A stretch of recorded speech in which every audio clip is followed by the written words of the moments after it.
안녕하세요. 2022년 1월 11일 라디오 금천 뉴스라인 시작하겠습니다. 첫 번째 소식입니다.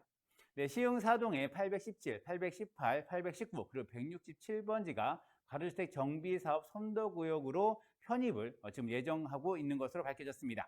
지금 오세훈 서울시장이 지난 재개발 활성화 6대 규제 완화 방안이 첫 적용되는 것이 810번지라고 지난번에 말씀을 드렸는데요. 여기가 민간 재개발 사업으로 진행됩니다. 그래서 가로주택 정비 사업과 민간 재개발 사업은 병행할 수가 없습니다. 그래서 옆에다 보시면 작년 4월에 소규모 주택 정비 사업 선도구역으로 시흥사동이 선정됐는데요.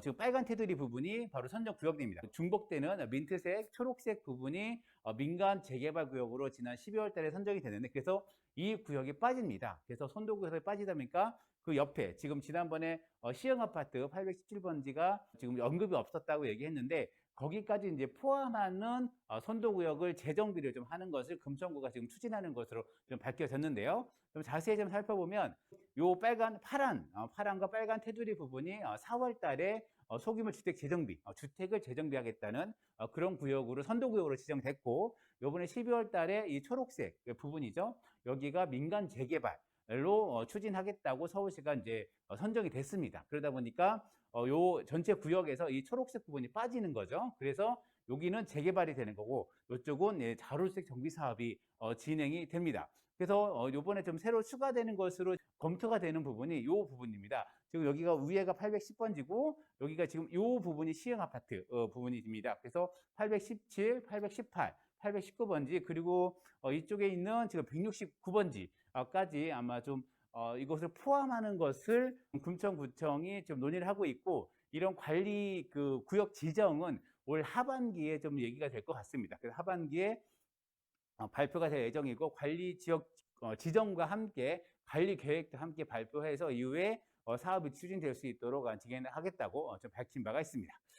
시흥 3동의 공공 가로 자율주택 정비 이 4군데가 선정이 됐습니다. 이게 국토교통부가 10월 22일 발표한 내용인데 좀 자세히 좀 말씀을 드릴게요. 국토교통부가 이제 12월 22일 날 16곳을 발표했습니다. 그 중에서 4군데가 시흥 3동인데요.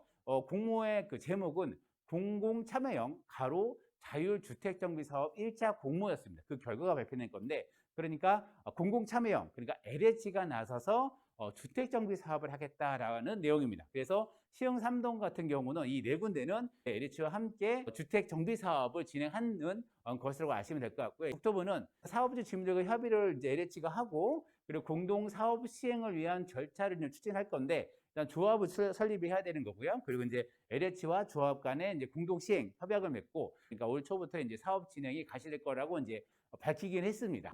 일반적으로 이제 LH가 없으면 그러니까 민간 사업자, 뭐 건설사나 이런 것이 좀 돼야 되는데 이게 주택 정비 사업 같은 경우는 규모가 작습니다. 규모가 작다 보니까 큰 건설사가 붙기가 좀 어려운 부분들이 있죠. 그래서 이걸 좀 LH가 그 부분을 좀 감당하는 것 같은데 지도를 좀 자세히 살펴보겠습니다.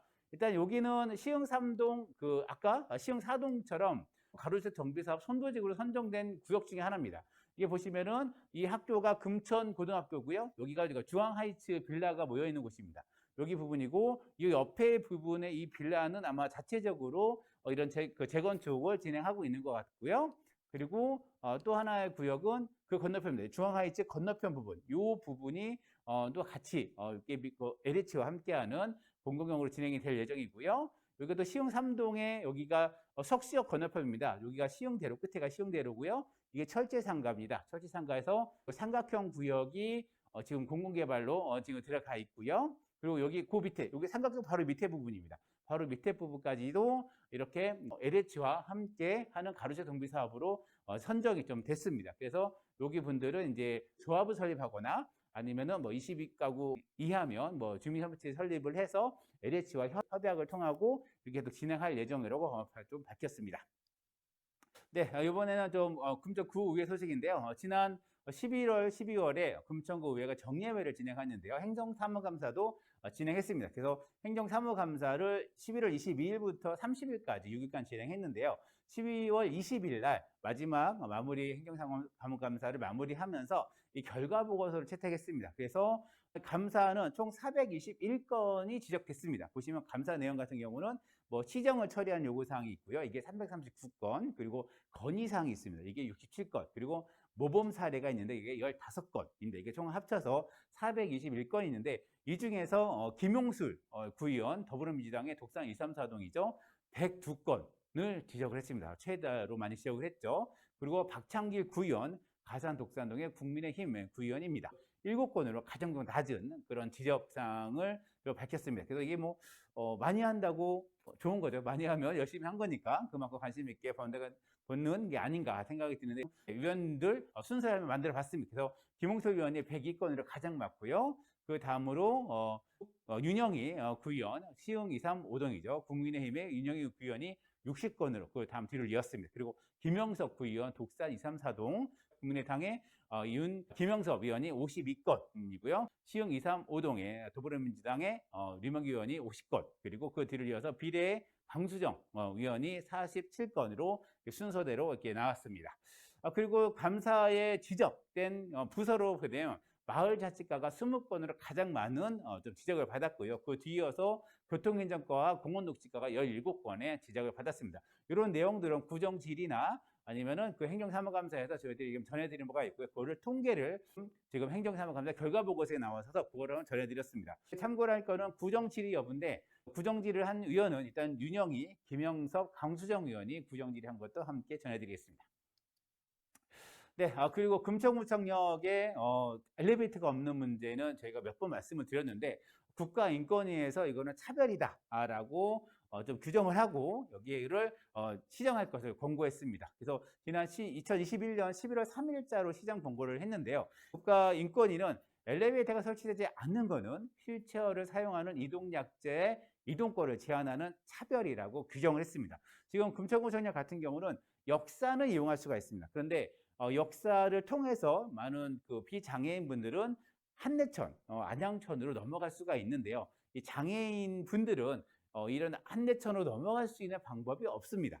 상당히 돌아야 되죠. 금천 현대아파트로 돌거나 아니면 시흥대교로 돌아서 이렇게 가야 되기 불편한 상황이죠. 그래서 금천구청역에 있는 그 6교의 양쪽에 엘리베이터 설치할 것을 누차 많이 요구를 했습니다. 그래서 지금 장애인 단체분들께서 이것을 국가인권위에 진정을 낸 상황인데 여기에 대해서 국가인권위는 책임기관이죠. 국가철도공단과 유지보수를 담당하는 한국철도공사가 휠체어를 사용하는 장애인이 금천 6교를 이용할 수 있도록 승강시설을 설치 등 개선사항을 마련하여 시행해라 라고 권고를 했고요. 금천구청에게는 승강시설 설치 등 개선 방안을 마련해서 시행하는데 필요한 지원과 협조를 할 것을 권고했습니다. 일단은 책임 주체는 한국철도공사라는 것을 명시한 거고요. 여기에 대해서 금천구청이 협조해라 라는 부분인데 지난 4월 23일 금천구에 있는 장애단체분들이 금천구청역에 들어가서 태자술도 묻고 그런 활동을 했습니다. 그 당시 모습인데요. 바깥에서 지금 6교로 나도 편하게 한내천으로 이동하고 싶다라고 이렇게 시위를 하고 계셨고요. 광장에는 또 이렇게 많은 장애인분들이 모여서 요구도 한 바가 있습니다. 그리고 이거는 사실 2013년 9월 27일 풍경인데요. 그때도 지금부터 거의 9년 전이죠. 9년 전에도 똑같은 요구를 계속해 왔습니다. 사실 장애인단체가 이렇게 하기 전부터 많은 분들이 불편했는데도 불구하고 지금 이런 상황인데 좀 안타깝게도 이런 얘기 하게 되면 지금 계속 얘기하는 것은 금천구청 역사 공공개발을 얘기합니다. 좀 있으면 역사가 다시 만들어질 거다라고 하는데 그렇게 이 당시에도 그 얘기를 했습니다. 금천구청 9년 전에도 역사 개발할 거다. 기다려라 라고 계속 얘기했는데 대체 언제까지 기대해야 되는가라는 부분에서 많은 장애인분들께서 좀 많이 화가 나 있는 상황이고요. 인권위의 권고를 받아서 빨리 일단 만들고 나서 시작하자라는 그런 제안을 드려봅니다. 네, 다음 소식인데요. 내일이죠. 1월 13일부터 32년 만에 개정된 지방자치법이 시행이 됩니다. 지방자치법은 일단은 지난 2020년 12월 9일에 32년 만에 전면적으로 개정이 됐고요. 그때 저희가 좀 전해드린 게 기억나는데요. 그리고 1월 12일 날 공포가 됐습니다. 그리고 작년이죠. 올해 1월 13일부터 이제 시행이 본격적으로 들어가는데요. 주요 내용은 4개 분야입니다. 하나는 주민 참여권 보장을 통한 주민 주권 강화. 그래서 주민 감사청문회에 인원수가 많이 좀 줄어든 부분이 있습니다. 그리고 일하는 주민자치단체를 위한 역량 강화, 자치권 확대, 자율성 강화를 상응하는 투명성과 책임성 확보, 그리고 중앙 지방 협력 관계 정립 및 행정 능력성 제고라는 4가지 부분으로 좀 진행이 되는데요. 좀 지금 관심이 좀 가는 부분은 의회 사무국 직원 인사권을 지방의회 의장에게 부여가 됩니다. 그래서 지난 시간에 저희가 구의회 인사권, 전문위원회에 대한 인사권에 대해서 유성훈 청장에 대해서 백승건 금천구 의장이 강하게 좀 이렇게 불만을 제기한 부분도 바로 이 부분입니다. 왜냐하면 1월 13일부터 이런 인사권이 지방자치법에 따라서 이게 구의장이 오는데 30일자 12월 24일 날 전문위원회에 대한 인사발령을 금천구청장이 내렸거든요. 그러다 보니까 이게 충돌될 수밖에 없는 그런 부분입니다. 그리고 또 하나는 지방의회 의원의 의정활동을 지원하기 위한 정책지원 자문 인력이 이제 가능합니다. 그래서 올해 같은 경우는 제가 2명인가 아마 모집을 했습니다. 그리고 내년에 3명 해서 총 5명, 그러니까 2인당 1명을 좀 이게 둘 수가 있거든요. 그래서 한꺼번에 채용을 못하니까 이거를 순차적으로 진행하기로 했습니다. 또 하나의 부분은 뭐냐면 의원들의 겸직 신고를 이제 공개하게 되었습니다.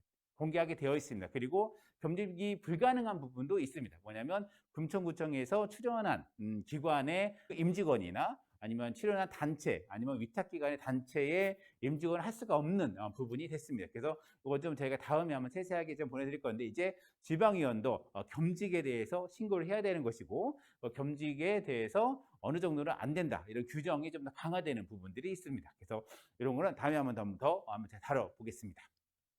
새해부터 바뀌는 제도 몇 가지 말씀드릴 건데요. 그저 1월 1일 이후로 0시 이후로 출생하는 모든 아기에는 1000만 땀 이용권이라는 바우처로 200만 원이 지급이 됩니다. 일단 보건복지부가 이제 진행을 하고 있는데 이게 전국에 모두 똑같게 진행이 됩니다. 그래서 모든 아이에게 일괄적으로 일시급으로 이런 바우처로 지급이 되는데요. 이게 카드가 별도로 나옵니다. 그래서 이거는 뭐 예전 같은 경우는 첫째, 금천구가 작년까지만 해도 첫째는 30만 원, 둘째는 50만 원, 그리고 셋째는 70만 원, 넷째는 100만 원의 이런 출산 축하금을 줬는데, 이거 온 게 아니라 그냥 첫째, 둘째 상관없이 아이를 낳기만 하면 200만 원을 지급하는 겁니다. 모든 아이들에게. 이런 거고, 여기에 비용은 일단 국비가 44.1%, 시비가 27.9%, 구비 27.9%가 좀 사용이 좀 되는 건데요. 일단 그래서 구청장 협의회에서는 구청장들이 모여서 작년까지 줬던 출산지원금을 어떻게 계속 줄 거냐 말 거냐 논의를 했고, 일단은 첫째, 둘째는 이런 1000만남 이용권으로 주고 셋째부터는 지자체가 알아서 판단을 하자라고 결정을 했습니다. 그래서 금천구청은 일단 셋째부터는 금천구가 별도로 50만 원, 그리고 넷째는 100만 원을 추가적으로 지급하는 거 있고요. 여기에서 서초구는 자체적으로 지급을 첫째부터 하겠다라고 협의회의 결정에는 반대하면서 그렇게 자체적으로 이용한다고 밝혔습니다. 네, 그리고 영아수당 그리고 아동수당도 좀 확대되는 편이 있는데요. 기존 같은 경우는 아이를 어린이집이나 아니면 유치원에 보내는 분은 사실 그런 보육료를 많이 지원을 받는데, 내가 거기 보내지 않고 내가 그냥 집에서 가정에서 이걸 육아를 하겠다 하는 분들에게는 적절한 지원이 되지 않았던 부분들이 있습니다. 이거를 좀 고쳐내는 방향에서 일단 영아수당이 0세부터 1 받게 됩니다. 그래서 집에서 자가가 집에서 이제 키울 경우 시설을 이용하지 않는 아동 같은 경우는 월 30만 원을 지급을 받고요. 그리고 시설을 이용하시는 분들 같은 경우는 이제 바우처로 보육료를 좀 할인받는 그렇게 됩니다. 그래서 월 50까지 할인 받는 건데, 이거는 돈이 들어오는 게 아니라 기관 이용료, 보육료로 진행이 되는 겁니다. 그래서 이거는 2025년까지 해서 양육수당 같은 경우도 월 10만 원 그리고 받고, 그리고 보육료 바우처 같은 경우도 2세부터 7세 같은 경우도 비슷합니다. 0세부터 1세는 이렇게 영아수당을 받는 거고, 2세부터 7세 같은 경우는 양육수당으로 해서 월 10만 원, 시설비 이용자 같은 경우는, 그리고 시설 이용하시는 어린이집이나 유치원 이용하시는 분들은 일단 보육료 지원을 받게 됩니다. 그리고 아동수당 같은 경우도 원래 작년까지는 만 7세까지 진행이 됐는데요. 올해는 만 8세까지, 그러니까 초등학교 1학년 들어가서도 받을 수가 있습니다. 아동세 10만 원을 좀 받을 수 있다는 거, 그리고 앞서 얘기했던 출산지원금 200만 원 일시금으로 받는 거, 이렇게 바뀌는 게 있습니다. 좀 저출생을 좀 극복하고자 하는 많은 좀 의지가 보이긴 하는데, 서울뿐만 아니라 대한민국뿐만 아니라 서울의 그 저출생이 아마 지금 0.6명대로 알고 있습니다. 상당히 전 세계적으로도 되게 상당히 낮은 수준인데요. 이런 정책들이 이런 출산의 문제에 있어서 조금 어미나마 도움이 되지 않을까 생각이 듭니다. 네, 그리고 초중고 모든 신입생에게 입학지원금이 올해부터 지원이 되는데요. 작년 같은 경우는 이제 교복지원금이 있었습니다. 그래서 교복이 있는 학교만 일단은 우선 지원을 했다가 그래서 교복을 입지 않는 학교는 왜 우리는 안 줘? 해서 이제 모든 학교 중고등학교로 했다가 이제 올해부터는 그냥 입학생, 신입생에게 모두 입학을 준비하는 준비금을 주는 걸로 바뀌었습니다. 그래서 입학 준비금이라는 신입생에게 필요한 교복이나 아니면 학습용 도서를 구매하는 지원금입니다. 그래서 초등학생은 20만 원을 지원하고요. 중고등학생은 30만 원을 지원합니다. 요거는 신청은 일단 내가 입학 예정인 학교, 그러니까 만약에 초등학교 입학이면 그 초등학교, 중학교면 중학교에 신청을 하시면 됩니다. 그래서 아직은 아마 1, 2월에 이렇게 입학 원서를 내면서 신청하게 될 것 같은데, 교복의 공동구매를 만약 하는 학교라면 그렇게 하셔도 되고, 아니면 제로페이로 직접 지급받는 방식 중에 선택을 하시면 된다고 합니다. 주민등록지에 관계없습니다. 금천구민이 아니어도 되고, 주민등록지에 관계없이 금천구 소재의 초중고 신입생 전원에게 지급을 하고 있고요. 그리고 입학 예정인 각 학교에 신청하면 되고, 그래서 지금 금천구에는 초등학교 신입생 1,553명, 그리고 중고등학교 신입생 2,624명에게 이 혜택이 갈 것이라고 좀 밝혔습니다. 또 이거를 보시면 인구가 좀 줄어든 부분이 명확하게 좀 보이는 게 있죠. 초등학교 신입생이 1,553명인데 사실 중고등학교 신입생이 2,624명입니다. 그러면은 아이들이 많이 빠져나가거나 중간에 사라지거나 이런 부분들이 좀 나타나는 거에 있어서 좀 씁쓸한 통계 수치이기도 합니다. 네, 금천구 코로나 상황 아주 간단하게 적었는데요. 지난 11월, 작년 11월 14일에 17명이 발생한 이후로 처음으로 10명대, 10명대로 진입을 했습니다.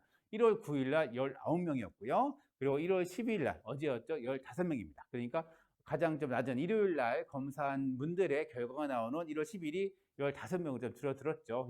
거의 2개월 만에 이렇게 주시가 들었습니다. 지금 아주 강한 지금 방역지침이 운영되고 있죠. 9시까지 이런 모든 이용을 좀 다 전면 중단되고 있는 상황 속에서 사적 모임도 4명까지 지금 되고 있는 상황 속에서 지금 이렇게 좀 줄어들고 있긴 합니다. 그래서 하지만 이게 전국 수치가 지금 3,000명까지 좀 나오고 있는 상황이라서 원래는 16일까지 다음 주 월요일까지 진행되는데 그 이후가 어떻게 될런지 주목이 좀 되고 있습니다. 또 이 금천구 코로나 상황이 10명대로 진입했다는 반가운 소식 전해드립니다. 네, 마지막 소식인데 이번엔 서울시 소식입니다. 서울시 50플러스 재단에서 50플러스 누딜 인턴십 참여 기업을 모집합니다. 그래서 1월 10일부터 24일까지 이런 참여자가 아니라 참여 기업 모집입니다. 이 참여 기업에 선정이 되면 한 개 기업에 최대 3명까지 좀 배치하는 거고요. 참여 인턴십으로 하시는 분들은 4월부터 9월까지 6개월간 좀 업무를 수행하게 됩니다. 3가지 분야인데요. 중소기업 전문 분야는 인사노무, 재무회계, 홍보 마케팅 등 업무를 좀 담당하고요. 디지털 분야는 소프트웨어 개발, 데이터 및 네트워크 시스템 관련 업무, 그리고 그린 뉴딜 분야는 스마트팜, 그린홈, 리모델링, 신재생 에너지 관련 업무를 수행하게 되는데요. 일단은 기업을 먼저 모집을 하고 이후에 참여자들을 위한 모집 공고는 아마 좀 이후에 납니다. 그래서 일단은 기업은 이런 뉴딜 인턴십, 이런 경력을 가신 은퇴하신 어르신들의 이런 인력이 필요하신 분들은 지금 신청하시면 될 것 같습니다. 오늘 뉴스라인에 준비한 소식은 여기까지입니다. 뉴스라인은 라디오 금천과 마을신문 금천이 함께 만들고요. 저는 진행의 이성호, 기술에는 김호경, 진선순 PD가 함께했습니다. 감사합니다.